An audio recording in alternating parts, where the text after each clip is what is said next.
Right, then let's have a look at chapter 7 of The Great Gatsby and the quotations that I've chosen about this one. So in this case, I'm going to start off with a quotation from the second page, and it's all about Gatsby and how he behaves. And it's, if personality is an unbroken series of successful gestures, then there was something gorgeous about him, this quotation here, and just how it contrasts with the start of chapter 7. So in this chapter, we see that Gatsby's really going to struggle. You've got the quotation, "In this heat, every gesture was an affront to the common store of life." So because of the heat, Gatsby is no longer able to practice the gestures that he has been practicing for his entire life, or since he had this dream and since he was taught by Dan Cody how to behave like an upper-class gentleman. So in this case, we know that he's really going to struggle in the hotel room, even in the house where they are currently as well. He's going to find it really difficult to maintain his facade. And so we're basically foreshadowing some kind of disaster for him. The idea that he calls it an affront is that it's an insult, because any kind of movement's almost an insult because it's so hot you can't do anything in the heat, basically. Moving on, we have a few quotations about Daisy and Daisy's reactions to Tom's affair. And so this quotation comes after the telephone goes. Daisy watched him and laughed. Her sweet, exciting laugh, a tiny gust of powder rose from her bosom into the air. So this one is her reaction to the phone going up again. And again, it's mimicking the start of chapter 1, where the phone goes off. But Daisy's reaction is very different this time. She's not actually upset or offended. She's actually finding it quite amusing. So the idea that she's got an exciting laugh going on tells us that she just finds this affair amusing. It's nothing significant, and she doesn't mind it. She doesn't mind Tom cheating anymore, which is a real contrast to earlier on these quotations here about how she reacted in the first chapter. So in the first chapter, she excuses herself and runs after Tom. She also, in this final one, you've got this lovely bit of imagery between Jordan and Nick, and it's this fifth guest shrill metallic urgency, which is personification of the phone, and it shows just like how invasive this person is. So Daisy's reactions are justified. She finds it a really horrible affront to her that Tom's having an affair and cheating on her. Later on then, we have this bit of imagery. And on the green sound, stagnant in the heat, one small sail crawled slowly towards the sea. So the idea of it being stagnant, it just means that there's no current. It's not water. It's not moving. So on the green sound, the sound is obviously the body of water between East Egg and West Egg. So between Gatsby's mansion and Tom and Daisy's mansion. And the idea is that there's no movement. And I would say that it's probably symbolic of Gatsby and Daisy's relationship and where it's going. It is probably not going very fast and very far at the moment. It's just at a crawl, like this boat's at a crawl, and I'm assuming that because the water is stagnant, it's just going to stop. And again, we have reference to green, and because in an earlier chapter, the magic has gone out of green, it's no longer hopeful anymore, and it's not really working. So the green sound tells us actually there's probably no magic left, there's probably nothing left in this relationship. However, we do have this quotation that says that there is something maybe significant about it. She had told him that she loved him, and Tom Buchanan saw. He was astounded. So Tom's reaction says that it's significant enough for him to react violently. But I would still suggest that Fitzgerald in this quotation tells us that that this relationship is going nowhere. However, in this case, we can see, because he was astounded in this short sentence, Tom is shocked. And he's shocked that Daisy could even consider somebody from such a different class as himself, because Gatsby is new money upper class, whereas Tom is old money upper class, and there's a huge degree of security that goes with Tom's money instead of Gatsby's money, which is probably illegitimate. And so in the eyes of society, Tom's about as high as it gets, basically. He's the ideal marriage material, the ideal husband, whereas Gatsby certainly isn't. We also have this reference to advertisement, and Fitzgerald does this all the way through. You've got a lot about advertisement, you've got a lot about materialism and superficiality, and Daisy, like most characters in the novel, she's really superficial, she's really materialistic, and so the idea that she's admiring Gatsby because he resembles an advertisement just tells us how superficial she is, how much she likes living in this old money upper class materialistic world. So she's drawn to Gatsby because he resembles an advert. However, adverts aren't always good things, they're just fake, and in this case maybe Gatsby is fake because he's trying to behave and look a particular way, whereas actually it's not genuine. This money, this lifestyle that he's living, it's not actually who he is, it's just an elaborate facade that he puts on.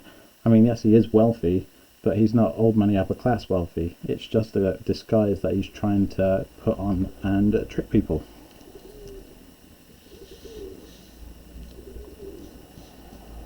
Later on then, we have this quotation: "Plenty of gas," said Tom boisterously. He looked at the gauge, "and if it runs out, I can stop at a drugstore." You can buy anything at a drugstore nowadays, and this is basically Tom insinuating that he knows how Gatsby makes his money. And the idea is that I can stop at a drugstore, you can buy anything at a drugstore. Well, this is where Gatsby probably makes his money, by selling alcohol through drugstores, or pharmacies basically is what we call them now.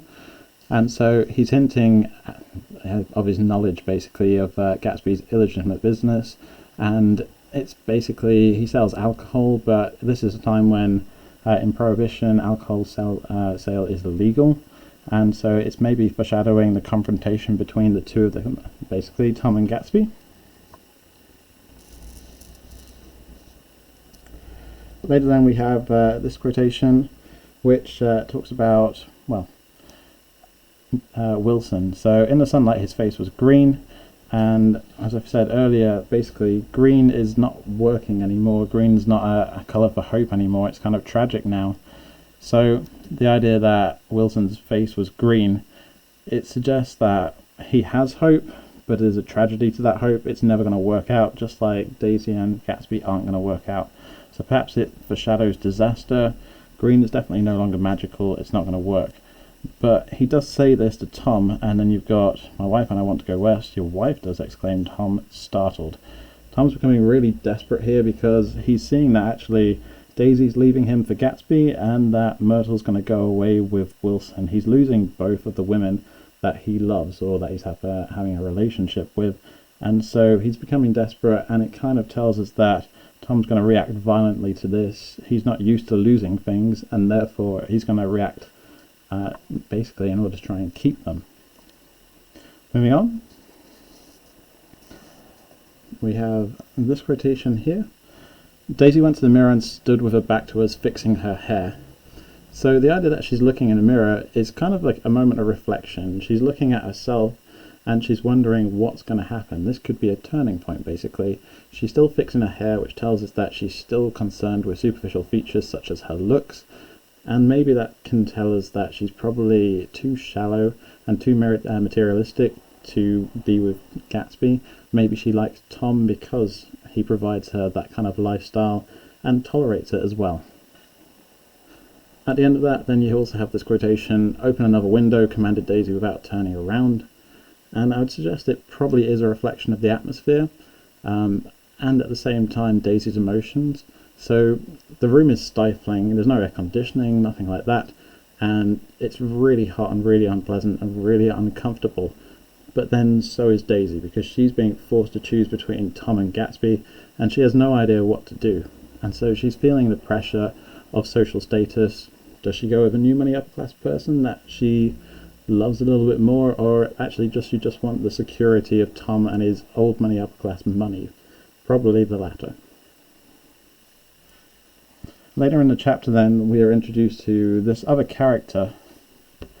So there's a man called Biloxi, and this quotation, "and he made boxes," that's a fact, and he was from Biloxi, Tennessee, is just this wedding crasher basically. He's a fraud, and the idea that he makes boxes is probably because they're hollow, they've got nothing inside, just like his personality. So it's all fake, there's nothing genuine inside of it, and perhaps that is why Tom's referring to him, because he's insinuating that Gatsby's like Biloxi, because Gatsby is as fake as this wedding crasher. And then afterwards Tom says to Gatsby, "You must have gone there," talking about Oxford, "about the time Biloxi went to New Haven." Biloxi never went to New Haven, it was all part of a lie. And so in this case you've got Tom accusing Gatsby of lying quite explicitly, and this is the start of our confrontation. the final quotation for this part that I picked is, "I suppose the latest thing to sit back is to sit back and let Mr. Nobody from nowhere to make love to your wife. Well, if that's the idea, you can count me out. Nowadays, people begin by sneering at family life and family institutions, and next they'll throw everything overboard and have intermarriage between black and white." And you've got lots of different prejudices here. The first one, Mr. Nobody from Nowhere, is this elitist class snobbery that Tom's definitely guilty of. And so he looks down on Gatsby because of the source of his money not being inherited wealth, but actually new money. The second one is this kind of element of irony.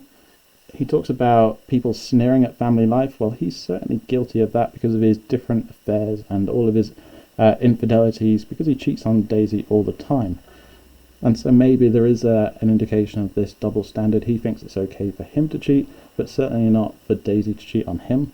And then finally, the idea that he's using racism here, and it's really like racist time, to suggest that it's almost as absurd Daisy having a relationship with Gatsby as intermarriage between black and white suggests just how ridiculous the idea of their affair could be.